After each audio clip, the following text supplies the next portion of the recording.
قد عدت يا شهر الهدى يا رحمة تسع المدى يا طهر قطرات الندى يا كل معنى للجمال.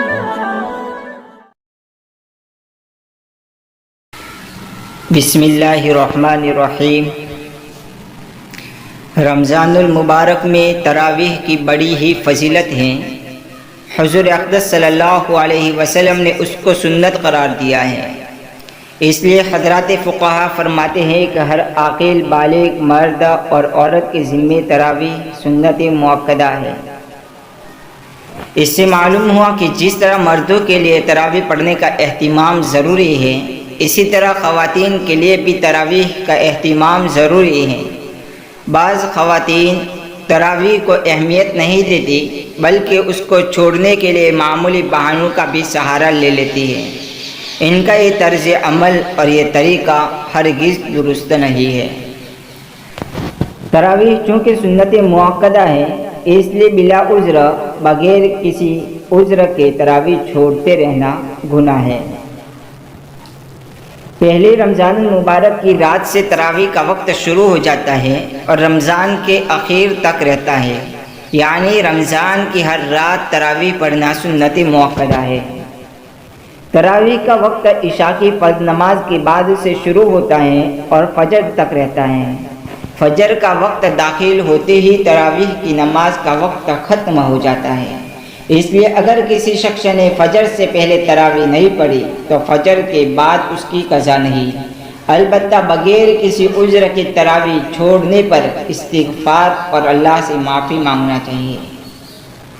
اس سے معلوم ہوا کہ جو شخص ڈیوٹی یا کسی اور عذر کی وجہ سے عشاء کی نماز کے ساتھ تراویح ادا نہیں کر سکے تو اسے چاہیے کہ صبح صادق تک جب بھی موقع ملے تو تراویح ادا کرنے کی کوشش کرے اور پوری رات میں اس قدر وقت نکالے کہ جس میں تراویح ادا کی جا سکتی ہو۔ جس شخص سے تراویح کی 2 یا زیادہ رکعات چلی جائیں تو اگر وتر سے پہلے ان کو ادا کرنے کا موقع مل رہا ہو تو وتر سے پہلے ہی ادا کر لے، ورنہ تو وتر کی نماز کے بعد فجر سے پہلے کسی بھی وقت ادا کر لے۔ تراویح کے بعد معلوم ہوا کہ عشاء کی نماز فاسد ہو چکی ہے تو ایسی صورت میں عشاء کی نماز کے ساتھ ساتھ تراویح بھی دوبارہ ادا کرنی ہوگی۔ تراویح 20 رکعات ہی سنت ہیں۔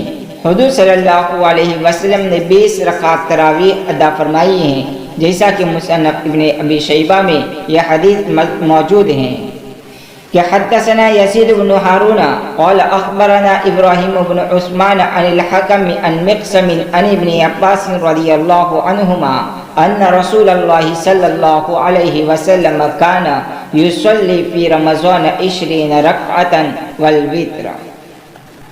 20 رکعت تراویح حضرات صحابہ کرام سے بھی ثابت ہیں اور یہی چاروں ائمہ کرام اور جمہور امت کا مذہب ہے۔ اس سے معلوم ہوا کہ تراویح 8 رکعت نہیں ہے اور نہ ہی اس کا کوئی ٹھوس ثبوت ہے، بلکہ 20 رکعت سے کم تراویح پڑھنا سنت ہی نہیں۔ اس لیے 8 رکعت تراویح پڑھنے سے اجتناب کرنا چاہیے، بچنا چاہیے۔ تراویح 2 رکعت پڑھنا سنت ہے، اس لیے بہتر یہی ہے کہ 2 رکعت کر کے تراویح ادا کی جائے۔ البتہ اگر کوئی شخص ایک ساتھ 4 رکعت تراویح کی نماز ادا کر لے تب بھی جائز ہے۔ تراویح میں 4 رکعت کے بعد وقفہ کرنے کے بارے میں، ہر 4 رکعت تراویح کے بعد وقفہ کرنا یعنی تھوڑی دیر بیٹھنا مستحب ہے۔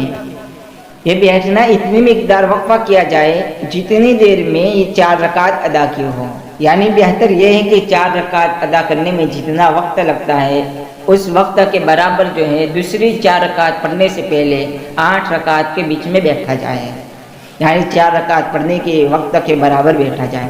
البتہ اگر مقتدی حضرات کی تنگ دلی کی وجہ سے تھوڑی دیر وقفہ کر لیا جائے تب بھی جائز ہے، اور اگر کوئی بالکل وقفہ ہی نہ کرے تب بھی کوئی حرج نہیں ہے۔ اس وقفے میں شریعت نے کوئی خاص عمل، سنت یا لازم قرار نہیں دیا ہے، بلکہ ہر ایک کو اختیار ہے، چاہے تو ذکر کرے، دعا کرے، استغفار کرے، درود شریف پڑھے، یا ویسے خاموش اور چپ چاپ بیٹھا رہے، یہ سب جائز ہے۔ ہاں، اور بعض اہل علم نے اس دعا کا بھی ذکر فرمایا ہے جو عام طور پر ہمارے دیار میں رائج ہے۔ سبحان ذی الملک والملکوت، سبحان ذی العزت والعظمت والقدرت والکبریاء والجبروت، سبحان الملک الحی الذی لا يموت، سبوح قدوس رب الملائکۃ والروح، لا الہ الا اللہ، نستغفر اللہ، نسألک الجنہ ونعوذ بک من النار۔ البتہ یہ یاد رہیں کہ یہ دعا قرآن و سنت سے ثابت نہیں، اسی طرح اور بھی دعا پڑھی جاتی ہیں، وہ بھی قرآن و سنت سے ثابت نہیں ہے، اس لیے اس کو سنت قرار دینا مشکل ہے۔ البتہ اگر کوئی پڑھنا چاہے تو درست ہے۔ تراویح کی نماز کے لیے نیت کرنا فرض ہے، نیت کے بغیر تراویح درست نہیں ہوتی۔ البتہ یہ بات سمجھ لینی چاہیے کہ نیت در حقیقت دل کے ارادے اور عزم کا نام ہے، اس لیے دل میں نیت کر لینا کافی ہے، زبان سے نیت کے الفاظ ادا کرنا ضروری نہیں۔ البتہ اگر کوئی شخص زبان سے بھی نیت کر لے تب بھی درست ہے۔ اس صورت میں صرف اتنا کہہ دینا کافی ہے کہ میں 2 رکعت تراویح کی نماز ادا کرتا ہوں، اور اگر امام کی اقتداء میں ہو تو یہ نیت کرے کہ میں امام کے پیچھے 2 رکعت تراویح کی نماز ادا کرتا ہوں۔ تراویح کی نماز میں قیام فرض نہیں ہے، یعنی کھڑا رہنا اور کھڑے ہو کر نماز پڑھنا فرض نہیں، اس لیے بیٹھ کر بھی ادا کرنا جائز ہے۔ البتہ کسی مجبوری کے بغیر بیٹھ کر تراویح کی نماز ادا کرنے سے آدھا ثواب ملتا ہے۔ اس سے یہ بھی معلوم ہوا کہ تراویح چھوڑنے سے بہتر یہ ہے کہ اسے بیٹھ کر پڑھ لیا جائے۔ تراویح کی پہلی رکعت میں سورہ فاتحہ سے پہلے ثنا پڑھیں گے، پھر تعوذ، پھر بسم اللہ پڑھنا سنت ہے، جبکہ دوسری رکعت میں سورہ فاتحہ سے پہلے صرف بسم اللہ پڑھنا سنت ہے۔ البتہ مقتدی کے لیے حکم یہ ہے کہ وہ پہلی رکعت میں صرف ثنا پڑھے گا، جبکہ دوسری رکعت میں کچھ بھی نہیں پڑھے گا۔ امام کے لیے تراویح پڑھاتے ہوئے پورے قرآن میں صرف ایک بار کسی بھی سورت کے شروع میں بلند آواز سے بسم اللہ پڑھنا فرض ضروری ہے، اس لیے کہ یہ بھی قرآن کریم کی ایک آیت ہے، کیونکہ اگر امام نے ایک بار بھی بلند آواز سے زور سے بسم اللہ نہیں پڑھی تو مقتدی حضرات کی ختم قرآن میں ایک آیت کی کمی رہ جائے گی۔ البتہ ہر سورت کے شروع میں بسم اللہ پڑھنے کا حکم نہیں، نہ بلند آواز سے اور نہ آہستہ آواز سے۔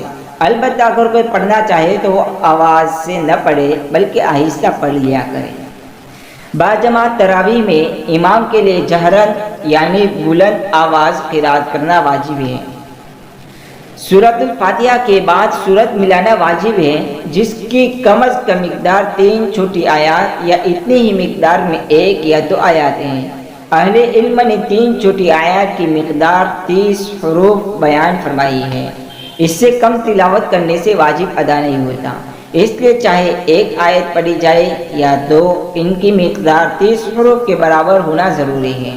اگر کسی نے بھول کر اس سے کم پڑھا تو سجدہ سہو سے نماز ادا ہو جائے گی، لیکن اگر جان بوجھ کر ایسا کیا، یعنی جان بوجھ کر چھوٹی آیت پڑھی یا ایک بڑی آیت پڑھی جس کے حروف 30 حروف نہیں ہیں، تو اس نماز کو دوبارہ پڑھنا واجب ہے۔ فرض نماز میں دھیمی رفتار سے ہی تلاوت کرنا بہتر ہے، جبکہ تراویح میں درمیانی رفتار سے پڑھنا مناسب ہے، البتہ کچھ تیز پڑھنا بھی جائز ہے، لیکن بہر صورت یہ خیال رہیں کہ قرآن کریم تجوید کے موافق ہی تلاوت کیا جائے، اس لیے اس قدر تیز رفتاری سے پڑھنا کہ تجوید کے ضروری مسائل اور امور متاثر ہوں، قرآن کریم سمجھنے نہ آئے، یا حروف و حرکات کتنے کٹتے چلے جائیں یا واضح نہ ہو، اور مقتدی حضرات کو یعلمون تعلمون کے سوا کچھ سمجھ میں نہ آئے، یہ سب صورتیں ممنوع ہیں، ان سے اجتناب کرنا اور بچنا ضروری ہے۔ مقصد تو اللہ ہی کی رضا حاصل کرنی ہے، اور اللہ کی رضا اسی میں ہے کہ اخلاص کے ساتھ تجوید کے موافق قرآن کریم کی تلاوت کی جائے۔ تراویح میں ختم قرآن کے دوران اگر کوئی آیت چھوٹ جائے تو اسے بعد کی کسی تراویح میں پڑھ لی جائے، جس کا طریقہ یہ ہے کہ پہلے چھوٹ جانے والی آیت پڑھی جائے، پھر معمول کے مطابق تلاوت جاری رکھی جائے۔ لیکن اگر ختم قرآن ہو جانے کے بعد یاد آ جائے تو ایسی صورت میں ختم قرآن کے بعد کسی بھی تراویح میں وہ آیت پڑھ لی جائے، اس طرح بھی ختم مکمل شمار ہوگا انشاءاللہ تعالی۔ ایک شخص جماعت کے وقت بیٹھا رہتا ہے اور جب امام رکوع میں جانے لگتا ہے تو وہ جلدی سے نماز میں شامل ہو جاتا ہے، تو واضح رہے کہ اس کا یہ عمل مکروہ ہے اور ایسا شخص ختم قرآن کی دولت سے محروم ہے، کیونکہ تراویح میں قرآن کریم ختم کرنے کا مطلب یہی ہے کہ قرآن کریم کو تراویح ہی میں پڑھا یا سنا جائے۔ اس لیے ایسے شخص کا طرز عمل انتہائی نامناسب ہے، اس سے اجتناب کرنا چاہیے، اور اگر کسی کو عذر ہو تو وہ بیٹھ کر تراویح پڑھ لے تاکہ ختم قرآن کی سنت اور ثواب سے محرومی نہ ہو۔ اور ویسے تو تراویح بلا عذر بھی بیٹھ کر پڑھنا جائز ہے، لیکن اس سے آدھا ثواب ملتا ہے۔